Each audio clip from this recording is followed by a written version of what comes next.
ನಮಸ್ಕಾರ ಸ್ನೇಹಿತರೆ, ಅನಿತಾ ಕಿಚನ್ಗೆ ಸ್ವಾಗತ. ಇವತ್ತು ನಾವು ಎಲ್ಲರ ಬಾಯಲ್ಲೂ ನೀರು ಬರೆಸುವಂಥ ಪಾಲಕ್ ಪನ್ನೀರ್ ಪಲಾವ್ ಹೇಗೆ ಮಾಡೋದು ಅಂತ ನೋಡೋಣ ಬನ್ನಿ. ಫಸ್ಟ್ ನಾನಿಲ್ಲಿ ರುಬ್ಕೊಳ್ಳೋವಂಥ ಮಸಾಲಾಗೆ ರೆಡಿ ಮಾಡ್ಕೊಳ್ತಾ ಇದ್ದೀನಿ. ಒಂದು ಪ್ಯಾನ್ ತೊಗೊಂಡು ಇದು ಸ್ವಲ್ಪ ಕಾದ ನಂತರ ಇದಕ್ಕೆ ನಾನು 1 ಸ್ಪೂನಷ್ಟು ಎಣ್ಣೆ, ಜೀರಿಗೆ, 2 ಚಕ್ಕೆ, ಹಾಗೆ ಏಲಕ್ಕಿ, ಲವಂಗ, ಮೆಣಸು, ಸ್ಟಾರ್ ಲೀಫ್ನ ಹಾಕ್ಕೊಂಡು ಇದಕ್ಕೆ ಒಂದು ಸುಲಿದಿರೋವಂಥ ಬೆಳ್ಳುಳ್ಳಿ, ಅರ್ಧ ಅಷ್ಟು ಸಣ್ಣಕ್ಕೆ ಕಟ್ ಮಾಡ್ಕೊಂಡಿರೋವಂಥ ಶುಂಠಿ, ಹಾಗೆ 7ರಿಂದ 8 ಹಸಿರು ಮೆಣಸಿನ್ಕಾಯಿನ ತೊಗೊಂಡು ಲೈಟಾಗಿ ಫ್ರೈ ಮಾಡ್ಕೊಂಡ್ಬಿಡೋಣ ಎಣ್ಣೆಲಿ. ನೆಕ್ಸ್ಟ್ ಇವಾಗ ಕಟ್ ಮಾಡ್ಕೊಂಡಿರೋವಂಥ ಪಾಲಕ್ಕು ಹಾಗೆ ಸಂಬಾರ ಪುದೀನ ಸೊಪ್ಪನ್ನು ನಾನಿಲ್ಲಿ ಹಾಕ್ಕೊಂಡು ಮೆತ್ತಗಾಗೋವರೆಗೂ ಫ್ರೈ ಮಾಡ್ಕೊಳ್ತಾ ಇದ್ದೀನಿ.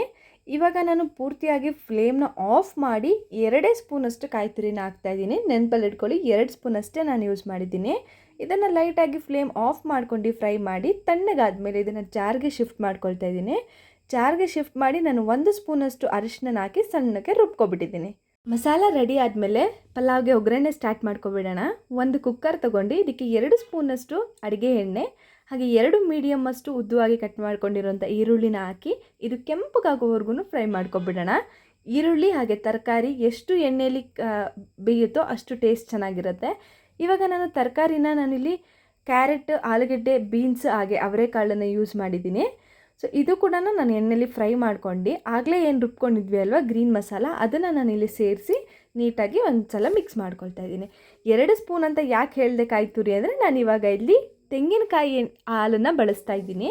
ಸೊ ತೆಂಗಿನಕಾಯಿ ಹಾಲನ್ನು ಹಾಕ್ಕೊಂಡು ನೆಕ್ಸ್ಟ್ ನಾನು ಇವಾಗ 2 ಲೋಟದಷ್ಟು ಅಕ್ಕಿನ ತೊಳೆದು ನೆನಾಕೊಂಡಿದ್ದೆ. ಸೊ ಅದನ್ನು ಹಾಕಿ ಮಿಕ್ಸ್ ಮಾಡಿ, ಸೊ 2 ಲೋಟ ಅಕ್ಕಿ ತೊಗೊಂಡಿದ್ದರಿಂದ ನಾನು 3 ಲೋಟ ನೀರು ಹಾಕಿದ್ದೀನಿ.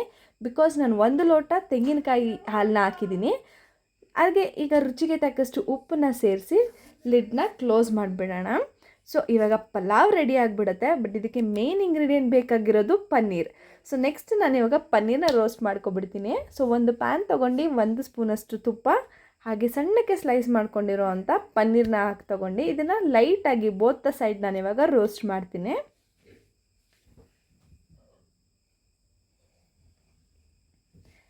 ಕೆಂಪಗಾಗೋವರೆಗೂ ನೀಟಾಗಿ ರೋಸ್ಟ್ ಮಾಡ್ಕೊಂಡು ಎತ್ತಿಟ್ಕೊಳ್ಳೋಣ. ಅಷ್ಟರೊಳಗೆ ವಿಷಲ್ ಕೂಡ ಆಗಿದೆ, ತಣ್ಣಗಾಗಿದೆ ಪಲಾವು. ಇವಾಗ ನೋಡ್ತಾ ಇದ್ದೀರಲ್ಲ, ತುಂಬಾ ಉಡಿಯಾಗಿ ಟೇಸ್ಟಿಯಾಗಿ ಬಂದಿರುತ್ತೆ ಪಲಾವ್ ಅಂತೂ.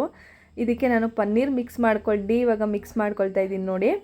ಸೊ ಇಷ್ಟೇ ಸ್ನೇಹಿತರೆ, ತುಂಬ ಈಸಿಯಾಗಿ ಸಿಂಪಲಾಗಿ ಮಕ್ಕಳಿಗಂತೂ ತುಂಬಾ ಫೇವ್ರೆಟ್ ಆಗುವಂಥ ಪಾಲಕ್ ಪನ್ನೀರ್ ಪಲಾವ್ನ ಹೇಗೆ ಮಾಡಿದ್ದೀನಿ ಅಂತ ನೋಡಿದ್ದೀರಲ್ಲ. ನೀವು ಕೂಡ ಟ್ರೈ ಮಾಡಿ. ಹಾಗೆ ವಿಡಿಯೋ ನೋಡಿದ್ದಕ್ಕಾಗಿ ಧನ್ಯವಾದಗಳು.